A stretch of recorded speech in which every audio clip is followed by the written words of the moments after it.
Good morning. നമുക്ക് ഇന്ന് എടുക്കാനുള്ളത് grammar സെക്ഷനിലെ നമ്മൾ സിമ്പിൾ പ്രസന്റ് ടെൻസ് എടുത്തു കഴിഞ്ഞു. ഇനി അടുത്ത നമുക്ക് പ്രസന്റ് കണ്ടിന്യൂസ് ടെൻസ് എടുക്കാം കേട്ടോ. Present continuous tense.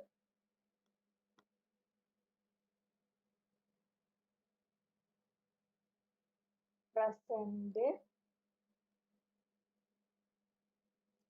Continuous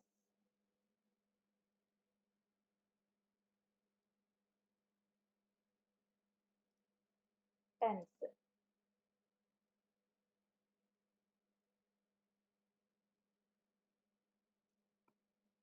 present continuous ടെൻസിന്റെ ആദ്യം നമ്മൾ പറയാൻ പോകുന്നത് ചില റൂൾസ് ആണ്. സിമ്പിൾ പ്രസന്റിന്റെ നമ്മൾ എവിടെയൊക്കെയാണ് ഉപയോഗിക്കേണ്ടത് എന്നുള്ളത് അതിന്റെ റൂൾസ് പറഞ്ഞിരുന്നു. അതുപോലെ തന്നെ പ്രസന്റ് കണ്ടിന്യൂസ് ടെൻസിനും ചില റൂൾസുകളുണ്ട്. അത് നോക്കാം. ഫസ്റ്റ് പറയുന്നത് to express specific activity going on at the time of speaking and is not yet completed. അതായത് എന്തിനെ സൂചിപ്പിക്കാനാണ് പ്രസന്റ് കണ്ടിന്യൂസ് ടെൻസ് ഉപയോഗിക്കുന്നത്? ടു എക്സ്പ്രസ് സ്പെസിഫിക് ആക്ടിവിറ്റി, ചില പ്രത്യേക ആക്ടിവിറ്റീസ് എക്സ്പ്രസ് ചെയ്യാനായിട്ട്. To express specific activity, specific activity എങ്ങനെയുള്ള ആക്ടിവിറ്റിയാണ്? ചില പ്രത്യേക തരം ആക്ടിവിറ്റികളെ എക്സ്പ്രസ് ചെയ്യാനാണെന്ന് പറയുന്നു. അത് എങ്ങനെയുള്ള ആക്ടിവിറ്റികളാണ്? ആക്ടിവിറ്റിയുടെ പ്രത്യേകത എന്താണെന്ന് വെച്ച് കഴിഞ്ഞാല് specific activity going on at the time, പറയുന്ന സമയത്ത് തുടർന്നുകൊണ്ടിരിക്കുന്നതാണ്. Going on at the time, ആ സമയത്ത് തുടർന്നുകൊണ്ടിരിക്കുന്നതാണ്. എന്നാൽ going on at the time എന്ന് വെച്ച് കഴിഞ്ഞാൽ ആ സമയത്ത് തുടർന്നുകൊണ്ടിരിക്കുന്നതും. പിന്നെ എന്താണ് ആക്ടിവിറ്റിയുടെ പ്രത്യേകത? Time of speaking and is not yet completed, പറയുന്ന സമയത്ത് തുടർന്നുകൊണ്ടിരിക്കുന്നതും എന്നാൽ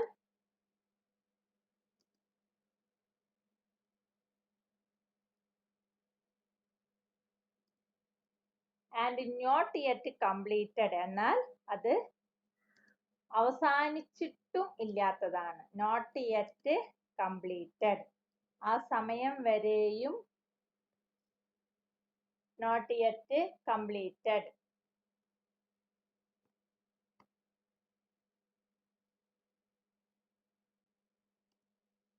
ആ സമയം വരെയും, പറഞ്ഞു കഴിയുന്ന സമയം വരെയും അവസാനിച്ചിട്ടില്ലാത്തതുമായ ഒരു പ്രവൃത്തി, എപ്പോഴും തുടർന്നുകൊണ്ടിരിക്കുന്ന ഒരു പ്രവൃത്തി, അതിനെയാണ് പ്രസന്റ് കണ്ടിന്യൂസ് ടെൻസിൽ നമ്മൾ ഇതാക്കുന്നത്. ഇനി അതിനൊരു ഉദാഹരണം നോക്കാം.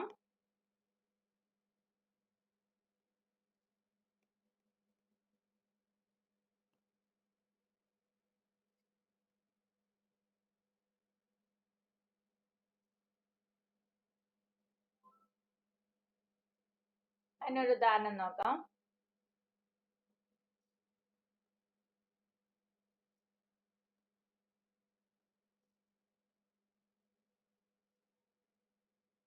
The boy is playing cricket. എന്താണ് ഉദാഹരണം? The boy is playing cricket. ആ ആൺകുട്ടി ക്രിക്കറ്റ് കളിച്ചോണ്ടിരിക്കുകയാണ്. അപ്പോഴും പറയുമ്പോഴും കളിച്ചോണ്ടിരിക്കുകയാണ്, പറഞ്ഞു കഴിഞ്ഞിട്ട് നിർത്തിയിട്ടില്ല. The boy is playing cricket. ഇവിടെ തുടർച്ചയെ കാണിക്കാനായിട്ട് നമ്മൾ ഇവിടെ എന്താണ് ഉപയോഗിച്ചതെന്നാണ് നമ്മൾ ഇപ്പോ മനസ്സിലാക്കേണ്ടത് കേട്ടാ. The boy is playing cricket.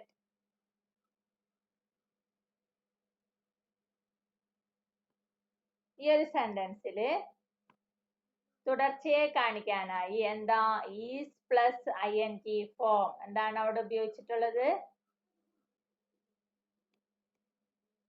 Is playing. ഇതാണ് കണ്ടിന്യൂസിനെ കാണിക്കുന്നത് കേട്ടാ.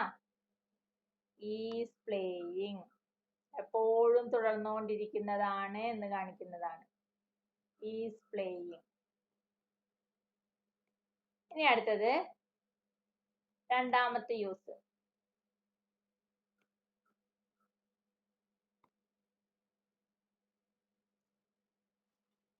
രണ്ടാമത്തെ യൂസിൽ പറയുന്നത് to express an activity that is planned or arranged to takes place in near future. ഏറ്റവും അടുത്ത ഭാവി കാലത്ത് നടക്കാൻ പോകുന്ന ഏതെങ്കിലും സംഭവത്തെ കുറിച്ച് പറയുമ്പോൾ to express an activity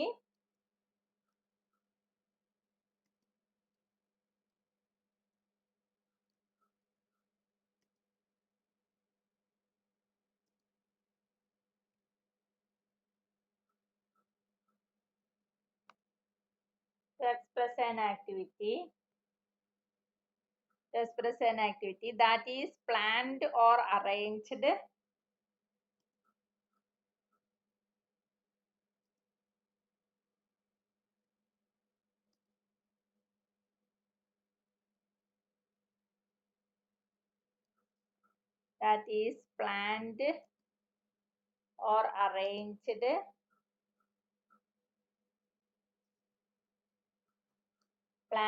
arranged near future.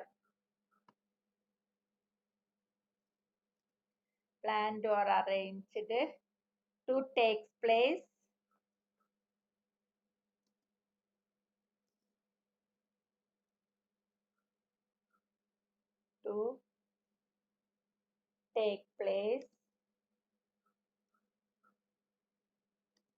takes place in near future.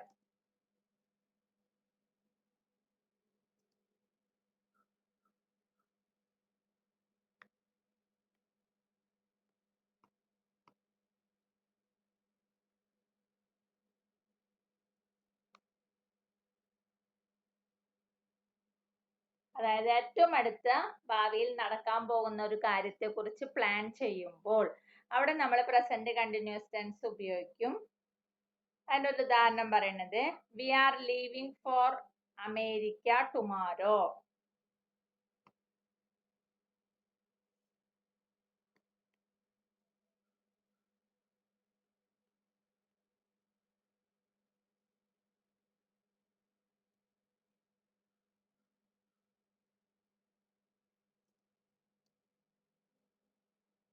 We are leaving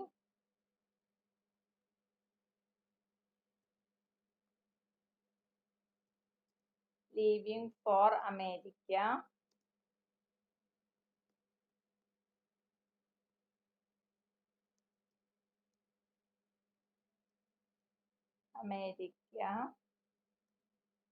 tomorrow.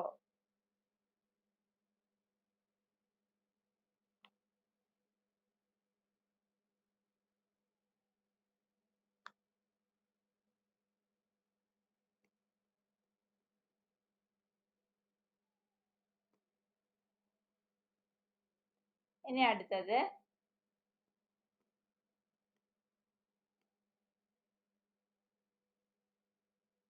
ഒരു യൂസും കൂടി നമ്മളിവിടെ പറയുന്നത് to express a custom or habit. അതായത് ഒരു കസ്റ്റത്തിനെ, ഒരു ആചാരത്തിനെ അല്ലെങ്കിൽ ഒരു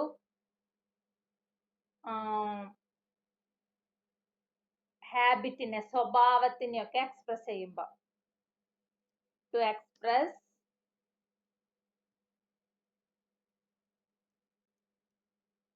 എ കസ്റ്റം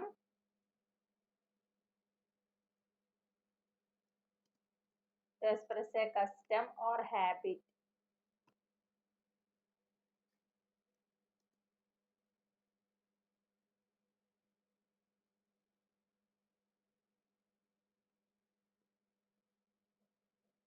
അപ്പൊ 3 കാര്യങ്ങളിലാണ് പ്രധാനമായിട്ടും നമ്മൾ പ്രസന്റ് കണ്ടിന്യൂസ് ടെൻസ് ഉപയോഗിക്കുന്നത്. To express specific activity going on at the time of speaking and not yet completed. അതായത് പറഞ്ഞുകൊണ്ടിരിക്കുന്ന സമയത്തും തുറന്നുകൊണ്ടിരിക്കുന്നതുമായ ഒരു സംഭവത്തെ സൂചിപ്പിക്കുമ്പോൾ, ഉദാഹരണം the boy is playing cricket. രണ്ടാമതായി പറയുന്നത് to express an activity that is planned or arranged to takes place in near future. അടുത്ത ഭാവിയിൽ നടക്കാൻ പോകുന്ന കാര്യത്തെ കുറിച്ച് പ്ലാൻ ചെയ്യുമ്പോൾ. We are leaving for America tomorrow. Example. ഇനി to express an custom or habit എന്ന് പറയുമ്പോൾ അതിന് എക്സാമ്പിൾ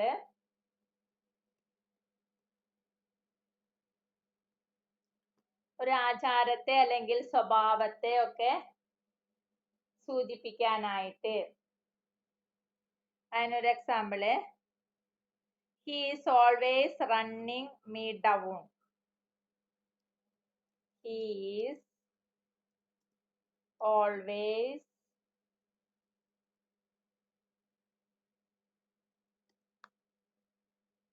running me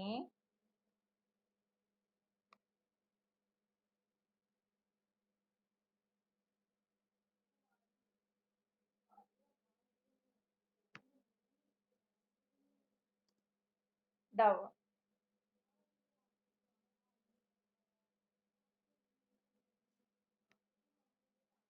അപ്പൊ ഇങ്ങനെ 3 കാര്യങ്ങളിലാണ് നമ്മൾ പ്രധാനമായിട്ടും പ്രസന്റ് കണ്ടിന്യൂസ് ടെൻസ് ഉപയോഗിക്കുന്നത്. ഇനി നമുക്ക് ഇതിന്റെ കുറച്ച് എക്സാമ്പിൾസ് നോക്കാം.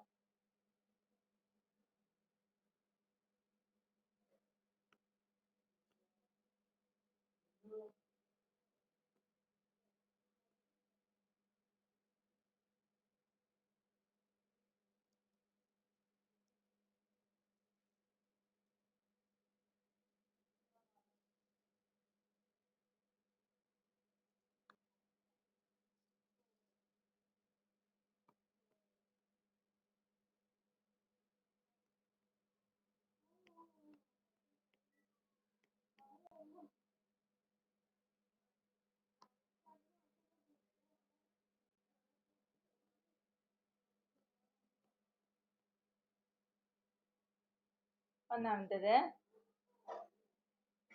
Geetha dash a sweet song.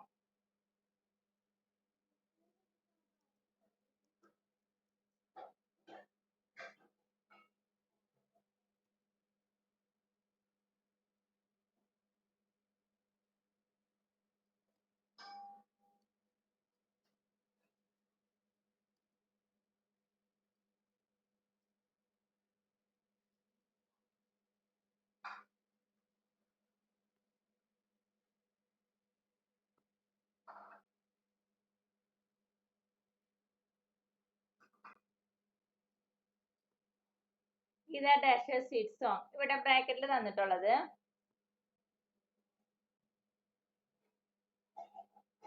Singh.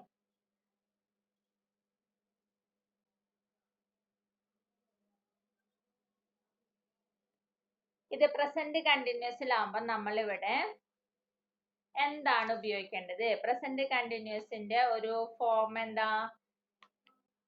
Singular ആണെങ്കിൽ is plus ing form, plural ആണെങ്കിൽ ആറ് ആയിരിക്കും. അപ്പൊ ഇവിടെ എന്താ? ഗീത ഡാഷ് എന്നുള്ളടത്ത് എന്തായിരിക്കും ആൻസർ?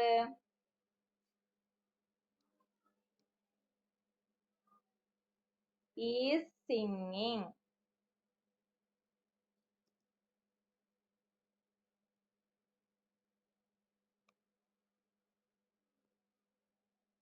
രണ്ടാമത്തത്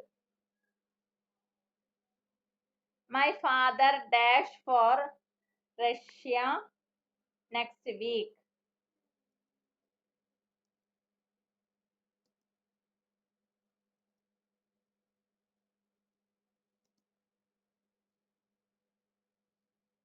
My father dash for Russia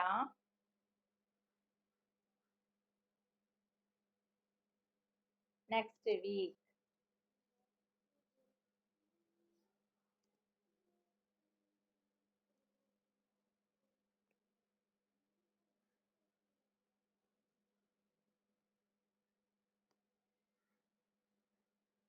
ഇവിടെ തന്നിട്ടുള്ള വേർഡ് ലീവ്.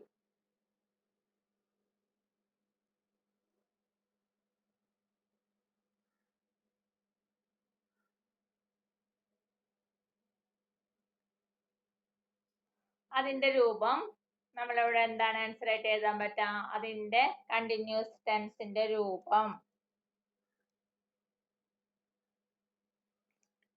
ലീവ് എന്നുള്ള മൈ ഫാദർ ആണ്. അപ്പൊ അവിടെ എന്താ വരാ?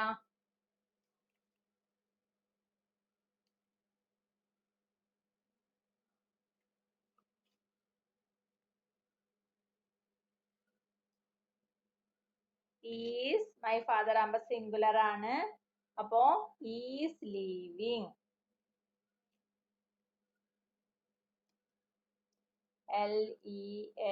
LEAVING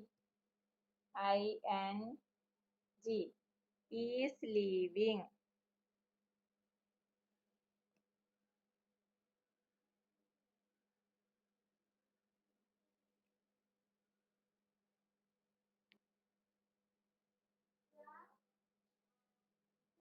അടുത്തത് dash we dash the party tomorrow. മൂന്നാമത്തത്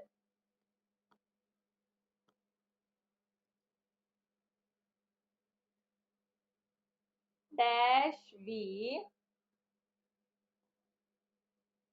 ഡാഷ്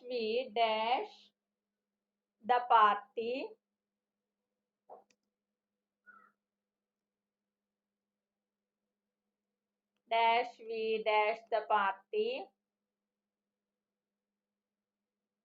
ടുമാറോ.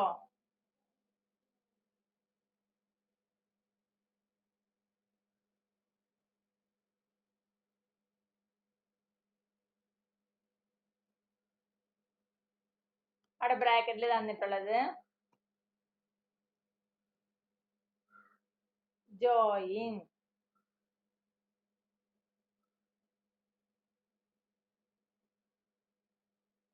ഇവിടെ എന്താണ് നമ്മള് ചേർക്കാം? ഇവിടെ വി വരുമ്പോ നമ്മള് ഈസ് എല്ലാം ആറാണ് ഉപയോഗിക്കുക. ആർ വി ജോയിനിങ് ആൻസർ വരുന്നത് കേട്ടാ. ആർ കഴിഞ്ഞിട്ട് വി കഴിഞ്ഞിട്ട് joining. JOINING joining.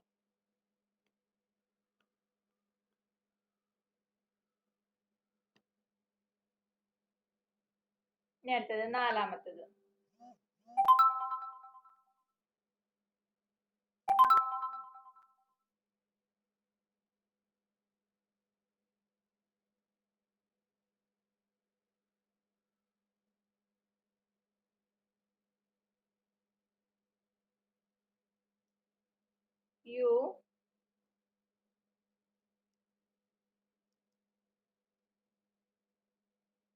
You dash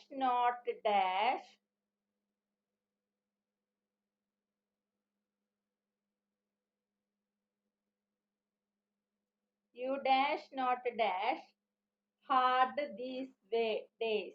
Hard these days.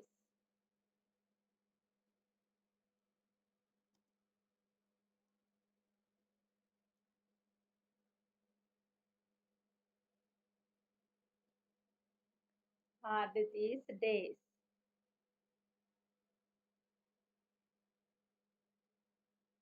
അവിടെ ബ്രാക്കറ്റിൽ തന്നിട്ടുള്ളത്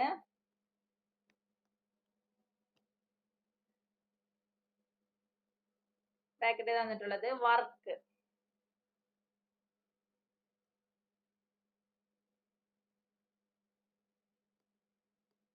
അവിടെ എന്താ വയ്ക്കും?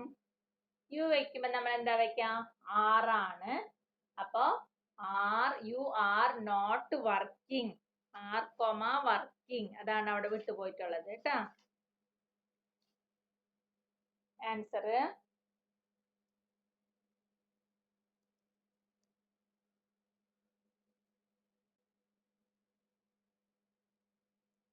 ആർ പിന്നത്തെ ഡാഷില് വർക്കിംഗ്.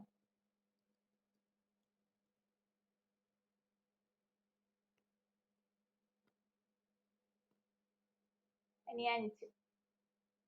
ഈ അഞ്ചാമത്തെയും കൂടി ഇപ്പൊ ചെയ്തു തരണുള്ളൂ. ഇനി ഞാൻ ചെയ്യാനുള്ള ഒരു 5 വർക്ക് ഗ്രൂപ്പിലിടും. അത് നിങ്ങൾ കണ്ടെത്തി ചെയ്യണം.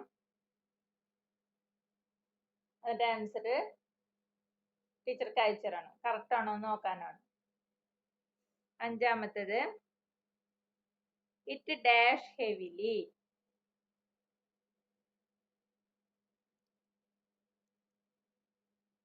It dash heavily.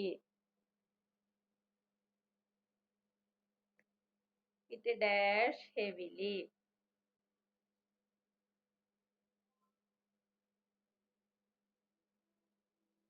ബ്രാക്കറ്റിൽ തന്നിട്ടുള്ളത്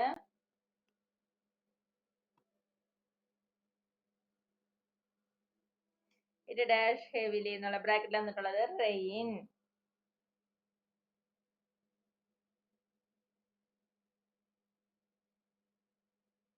അപ്പൊ അവിടെ നമ്മൾ എന്താ വെക്കുക, റെയിൻ എന്ന് പറയുമ്പോൾ അതിനൊരു സിംഗുലർ ഫോം ആണ് കൊടുക്കുക. അതിന്റെ ഒപ്പം തന്നെ ING ഫോം ചെയ്യുമ്പോ ഈസ് റെയിനിങ്. ആൻസർ എന്താണ്?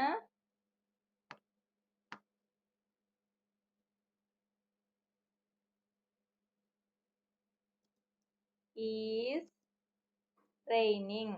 RAINING. Is raining. അപ്പൊ ഇത്രയാണ്. അപ്പൊ ഇവിടെ എന്താണ് ഇത്ര ഓർക്കാനുള്ളൂ. ആറാണോ ഈസാണോ സിംഗുലർ, അതുപോലെ UV ഒക്കെ വരുമ്പോ സിംഗുലറിനൊക്കെ ഈസ്, UVക്കൊക്കെ ആറാണ് ING ഫോം ചേർക്കുന്നത്. ഇത്രയും കാര്യമാണ് നമുക്കിതിൽ പ്രധാനമായിട്ട് ഓർക്കാനുള്ളത്. 3 യൂസസ് എന്തൊക്കെയാ പറഞ്ഞത്? അതായത് നമ്മൾ സംസാരിക്കുന്ന സമയത്ത് തുടർച്ചയായി ചെയ്തുകൊണ്ടിരിക്കുന്നത്, സംസാരിച്ച് കഴിയുമ്പോഴും അവസാനിപ്പിച്ചിട്ടില്ലാത്തതുമായ ഒരു പ്രവൃത്തി, അടുത്ത നിയർ ഫ്യൂച്ചറിൽ നടക്കാനായിട്ട് നടത്തിക്കൊണ്ടിരിക്കാൻ ഉദ്ദേശിക്കുന്ന ഒരു പ്രവൃത്തി. പിന്നെ അതുപോലെ മൂന്നാമത്തെ യൂസിൽ എന്താ പറഞ്ഞത്? മൂന്നാമത്തെ യൂസിൽ ഒരു ആചാരം അല്ലെങ്കിൽ സൂചിപ്പിക്കാനായിട്ടും എന്താ ING ഫോം ഉപയോഗിക്കും. അപ്പൊ അതിലെ ചിലതാണ് ഇവിടെ തന്നിട്ടുള്ളത്. ഇനി നെക്സ്റ്റ് 5 ചെയ്യാനുണ്ട്. അപ്പൊ അതിന്റെ ക്വസ്റ്റ്യൻ ഇടും, അത് നിങ്ങൾ ചെയ്തിട്ട് തിരിച്ച് ആൻസർ കറക്റ്റ് ആണോ എന്ന് എനിക്ക് അറിയണം. അല്ലാണ്ട് 10 ഉള്ളത് 10 നമ്മളിങ്ങനെ ചെയ്തുകൊണ്ടിരുന്ന കാര്യമില്ല. നിങ്ങൾ സ്വയം ചെയ്യാനായിട്ട് നോക്കണം. അത് നിങ്ങൾക്ക് കറക്റ്റ് ചെയ്യാൻ പറ്റുന്നുണ്ടോ എന്ന് അറിഞ്ഞാലേ കാര്യമുള്ളൂ. അപ്പൊ ഓക്കെ.